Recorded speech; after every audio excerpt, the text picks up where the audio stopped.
Voici une lettre envoyée à la commission Laurent lors de son audition. Vous ne douterez point qu'elle n'a pas eu de réponse. Malgré plus de 25 000 signatures supportant ma présence à la commission, on m'a toujours refusé. Veuillez noter aussi que la commission Laurent et ses commissaires ont commis l'outrage au tribunal lors de cette commission, ce qui est inscrit au code pénal et criminel. Donc, la commission et son rapport ont été composés et remis par des criminels à cravate gérés par une actrice qui paye une cotisation à l'Union des artistes, un sorte de Grégory Charles mais en femme, si on peut dire, lol. Bonne lecture. Gatineau le 13 décembre 2019. Commission spéciale sur la protection de la jeunesse.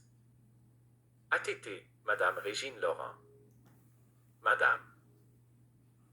J'aimerais porter votre attention sur la présente qui tend à dénoncer une situation d'intérêt qui saura attirer votre attention et qui concerne le omerta imposé par les gestionnaires de la DPJ. Au mois d'août 2019, j'ai dû retirer mon fils de 16 ans des centres jeunesse car sa vie était en grave danger et ce par des employés des centres jeunesse. Le tribunal s'est étiré sur 3 jours et le juge en a vu de toutes les couleurs mentionnant même que certains événements rapportés étaient une première à ses oreilles et très inquiétante. Une de cet événement concernait la fugue de mon fils pour se réfugier dans un poste de police, car des employés déjà accusés au criminel pour lésion contre mon fils continuaient d'être mis en contact avec celui-ci. Là où ça devient piquant, c'est que l'employé de la DPJ a témoigné à l'encontre de son employeur pendant toute la durée de l'instance, ce qui a surpris grandement la Cour. Cet employé d'expérience a même dénoncé les crimes à l'interne par des employés ainsi que des menaces qu'elle a reçues devant moi par son employeur, qui voulait qu'elle invente un motif pour aller kidnapper mon autre fils par vengeance, ce qu'elle s'est refusée de faire. La Cour m'a remis mon fils et je porte le titre de personne de grande confiance. Mais nous avons eu un tribunal la semaine passée devant le juge qui a le dossier de mon fils afin qu'il porte ses observations sur le dossier et le non-respect des ordonnances de la part du protecteur de l'enfant. Vous devez imaginer qu'il n'était pas impressionné, et même, a grondé la DPJ, lorsqu'il m'a demandé si je pouvais lui dresser une liste des lésions subies par mon fils en centre et que la DPJ voulait lui cacher. Alors, de mémoire, j'ai brièvement mentionné plus de 500.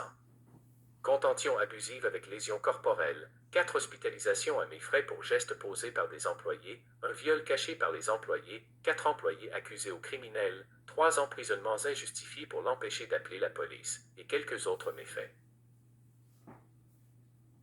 Alors que le juge s'interrogeait sur plusieurs questions, il a demandé à l'employé modèle de témoigner à nouveau sur son témoignage. L'avocate de la DPJ s'est farouchement objectée et ce à plusieurs reprises, et la menace planait que si l'employé se levait pour témoigner, elle aurait été congédiée sur le champ afin de ne pas la laisser témoigner. La même situation s'est produite à Saint-Jérôme 2 semaines passées. Une employée de la DPJ qui voulait témoigner en faveur des parents fut congédiée devant tout le monde afin de garder la loi du omerta en place. Sur ce, permettez-moi de vous émettre une suggestion qui pourrait mettre fin à l'omerta et apporter enfin un changement à ce cirque qui ne cesse de détruire pendant qu'on écoute. Je vous expose donc ceci. La loi de la protection de la jeunesse doit être une loi d'exception et malgré le fait qu'elle prodigue de grands pouvoirs, elle implique aussi de plus grandes obligations de la part de ses dirigeants et employés. Pour être plus précis, la directrice de la protection de la jeunesse a plus de 80 obligations se rattachant à la loi de l'enfant et sa famille, et celles-ci doivent être respectées à la lettre afin de remplir adéquatement son mandat, sa mission et ses fonctions. La DPJ appartient au système de la santé et les droits des usagers de ce système se retrouvent dans la loi sur la santé et des services sociaux dans la section droits des usagers. Un des droits fondamentaux que l'on peut retrouver dans toutes les lois est le droit aux soins et aux services de santé en particulier chez l'enfant et sur ce, la ministre Lebel a même réitéré dernièrement que tous les services de santé sont gratuits et accessibles pour tous les enfants. Mais qu'en est-il si le protecteur ne peut voir à ses obligations? Faire fi de son mandat et ignorer sa vraie mission? La réponse est très claire. Respecter la seule prescription mise en place afin de protéger les citoyens, faire cesser la situation, et porte les améliorations nécessaires afin de faire cesser la situation, mais surtout, éviter qu'elle ne se reproduise. J'attire donc votre attention sur la loi, qui devrait être l'élément protecteur du sujet. La loi sur la protection de la jeunesse mentionne aux articles 69 et 70 qu'à défaut de remplir ses obligations, ou lors de manquements, faute ou faute grave, comme la mort de Tilili, le ministre de la Santé doit intervenir et appliquer les articles 490 à 502 de la loi sur la santé. Voyons de plus près. Loi de la protection de la jeunesse. 69. Pour remplir adéquatement ses fonctions, le directeur doit communiquer régulièrement avec l'enfant et sa famille et s'assurer une connaissance des conditions de vie de l'enfant en se rendant sur les lieux le plus souvent possible. 70. Les articles 490 à 502 de la loi sur les services de santé et les services sociaux, chapitre S 4.2, s'appliquent à tout établissement visé par cette loi qui ne remplit pas adéquatement l'une ou l'autre des tâches, fonctions et obligations qui lui sont dévolues par la présente loi. L'article 489 de la loi sur les services de santé et les services sociaux s'applique également, compte tenu des adaptations nécessaires, à tout établissement visé par cette loi afin de constater si la présente loi et les règlements édictés en vertu de celle-ci sont respectés. La section 8 de la loi sur les services de santé et les services sociaux pour les autochtones CRI, chapitre S5, s'applique à un établissement qui exploite un centre de services sociaux qui ne remplit pas adéquatement l'une ou l'autre des tâches, fonctions et obligations qui lui sont dévolues par la présente loi. Mais, que dit cette fameuse section de la loi sur la santé? Loi sur la santé et des services sociaux. Administration provisoire. 490. Le ministre peut, pour une période d'au plus 180 jours, assumer l'administration provisoire d'un établissement public. 1 degré lorsque l'établissement n'est plus titulaire d'un permis, ne remplit plus les conditions requises pour obtenir un permis ou que son permis a été révoqué conformément à la présente loi. 2 degrés lorsque le permis de l'établissement a été suspendu parce qu'il n'a pas respecté l'ordre du ministre d'apporter certains correctifs dans le délai qui lui avait été fixé conformément à l'article 447. 3 degrés lorsque l'établissement s'adonne à des pratiques ou tolère une situation susceptible de compromettre la santé ou le bien-être des personnes que l'établissement accueille ou pourrait accueillir ou qui sont incompatibles avec la poursuite de la mission du centre qu'il exploite. 4 degrés lorsqu'il estime qu'il y a eu faute grave, notamment malversation, abus de confiance ou autre inconduite d'un ou de plusieurs membres du conseil d'administration ou si ce conseil a manqué gravement aux obligations qui lui sont imposées par la présente loi, notamment en faisant des dépenses qui ne sont pas prévues au budget d'un établissement ou qui n'ont pas été spécialement autorisées conformément à la présente loi. 5 degrés lorsque l'établissement omet d'obtenir l'autorisation prévue à l'article 113. 6 degrés lorsque l'établissement éprouve des difficultés qui compromettent sérieusement la qualité des services de santé ou des services sociaux qu'il rend, son administration, son organisation ou son fonctionnement. Le premier alinéa s'applique, compte tenu des adaptations nécessaires, à un établissement privé conventionné. Astérisque donc, les motifs actuels sont plus que suffisants pour que le ministre de la Santé applique la loi, voyons la suite. 491. Le ministre peut également assumer pour une période d'au plus 180 jours l'administration d'une agence lorsqu'il estime qu'il y a eu faute grave, notamment malversation, abus de confiance ou autre inconduite d'un ou de plusieurs membres du conseil d'administration ou si ce conseil a manqué gravement aux obligations qui lui sont imposées par la présente loi. 492. Les délais prévus aux articles 490 et 491 peuvent être prolongés par le gouvernement pourvu que le délai de chaque prolongation n'excède pas 180 jours. Astérisque notez que les délais prescrits, dans l'optique de la loi de la protection de la jeunesse prend son importance due au jeune âge des victimes et leur conception du temps qui diffère de celle des adultes. Voici maintenant la clé qui vous permettrait de mener cette commission comme vous le voulez, avec droiture et justesse. Ça s'appelle la mise en tutelle avec suspension de pouvoir et d'immunité, que voici. 495. Lorsque le ministre assume l'administration provisoire conformément à la présente section, les pouvoirs des membres du conseil d'administration d'un établissement public ou d'une agence ou ceux de l'administrateur ou des membres du conseil d'administration d'un établissement privé conventionné, selon le cas, sont suspendus et le ministre en exerce leur pouvoir. Astérisque et malgré les dires du ministre Carman, celui-ci a le pouvoir de prendre la D.PJ en main.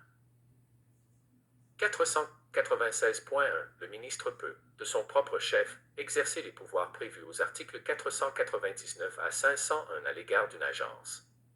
Le cas échéant, l'article 502 s'applique alors. L'imputabilité, vous dites? Aucunement, voyez de vous-même. 498. Le gouvernement peut, après avoir reçu le rapport définitif du ministre, prendre l'une ou plusieurs des mesures suivantes. 1 degré mettre fin à l'administration provisoire à la date qu'il fixe. 2 degrés déclarer déchus de leurs fonctions les membres du conseil d'administration de l'établissement public ou ceux de l'agence ou les membres du conseil d'administration ou l'administrateur d'un établissement privé conventionné, selon le cas, et pourvoir à la nomination de leur remplaçant. 3 degrés exercer tout pouvoir qui lui est conféré par l'article 497.